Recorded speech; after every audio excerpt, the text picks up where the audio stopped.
A Day on the Focus. Hey everyone, and welcome back to A Day on the Focus, your daily dose of history's highlights. It's January 15th, and boy do we have a packed schedule of historical happenings to unpack. First up, way back in 69 AD, things got a little messy in Rome. Otho decided he was emperor material, seizing power and starting a 3-month reign. Talk about a short-lived career. Fast forward a few centuries, and it's 1559. Elizabeth I, the Virgin Queen herself, is crowned Queen of England and Ireland.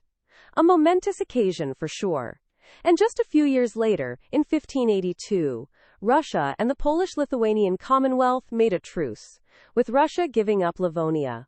It seems some things never change, Now let's jump to 1759. The British Museum opens its doors to the public. Can you imagine the excitement? Finally, a place to nerd out on ancient artifacts.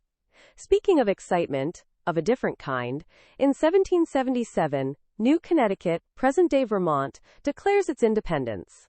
Rebellious spirits, always a fun part of history. The 19th century brought us a bunch of interesting events. In 1815, during the War of 1812, the USS President, captained by Commodore Decatur, gets captured by the British. Ouch! Then in 1865, Fort Fisher falls to the Union, a key victory in the Civil War. And just 2 years earlier, 40 people died when the ice covering Regent's Park's boating lake collapsed in London. Talk about a chilly tragedy. In 1889, the Coca-Cola Company gets incorporated. I bet nobody back then predicted the global empire it would become.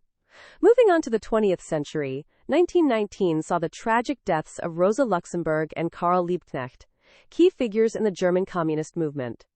That same year, the Great Molasses Flood in Boston sent a wave of molasses through the city, killing 21 and injuring 150.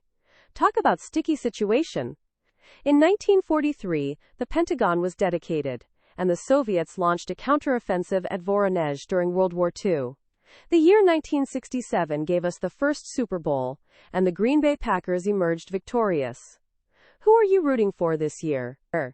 In 1991, the deadline for Iraqi forces to withdraw from Kuwait expired, leading to Operation Desert Storm. And just for the trivia buffs out there, 2001 saw the launch of Wikipedia. So thank you, Wikipedia, for all those late-night research sessions. But wait, there's more. We've got airplane crashes, earthquakes, political coups, and even the Black Dahlia murder, all sprinkled throughout these January 15ths. It's like a historical roller coaster. The story. It's 1919. A young woman named Clara works at a small bakery near the waterfront in Boston. She is utterly unfazed by the unusual activity on the docks. She finds the smells of molasses normal and almost comforting. The molasses smell was a familiar aroma that pervaded the whole neighborhood. But the day of the Great Molasses Flood will change her perspective forever. Suddenly there's a deafening roar, and a massive wave of sticky brown liquid crashes through her neighborhood.